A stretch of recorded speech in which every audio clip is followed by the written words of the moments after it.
C'est une experte en comportement canin qui nous accompagne toute cette saison. Le thème du jour, le blues de la rentrée.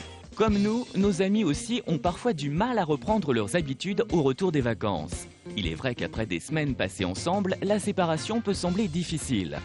Tu vas être sage, Ska. Maman, elle part. Pas de bêtises, hein, je reviens. Je reviens. Je reviens. Le chien est un animal social qui vit en meute. Il n'est pas naturel pour lui d'être tout seul toute la journée. C'est à vous de lui apprendre ce principe d'humain. Le problème, c'est que mal vivre l'absence du maître peut surtout causer des dégâts, des aboiements, des destructions, de la malpropreté dans la maison.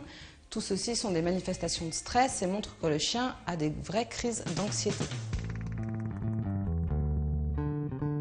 Pour éviter tous ces désagréments, il va falloir préparer votre compagnon à se détacher de votre présence et à retrouver son autonomie.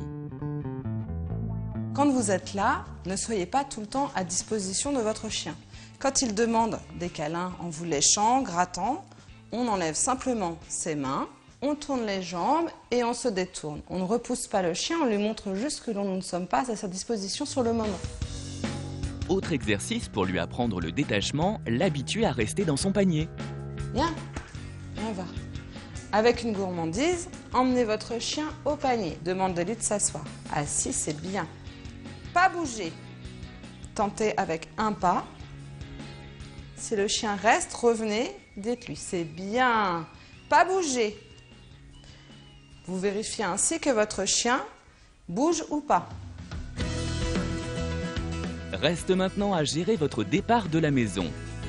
Laissez votre compagnon dans un endroit restreint, avec les portes fermées pour qu'il s'y sente en sécurité, sans oublier sa gamelle d'eau.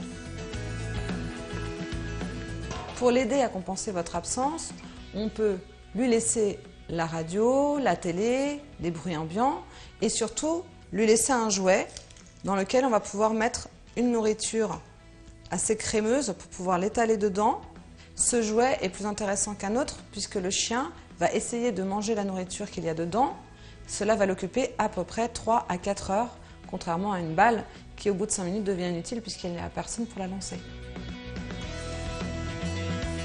Pour préparer votre compagnon à cette nécessaire séparation, n'hésitez pas à mettre en scène de faux départs, sans lui dire un mot ni le caresser. Comme pour le départ, le retour doit rester le plus neutre possible. On ne s'occupe pas du chien. Bien sûr, il va nous manifester une grande joie parce qu'on est revenu. Il ne faut pas y participer. Ignorez-le le maximum de temps. Une fois que le chien est redevenu légèrement plus calme, vous pouvez lui proposer un jeu dehors et vous en occuper. Viens, on va jouer, Ska. Viens. Oh oui, c'est bien, t'as été sage, ma fille. Oui, viens. Et si à votre retour, votre chien a fait quelques dégâts, ne vous énervez pas. Les réprimandes ne doivent se faire que sur le coup. Après, elles ne feraient qu'augmenter son stress et son incompréhension. Des conseils à retrouver sur France3.fr.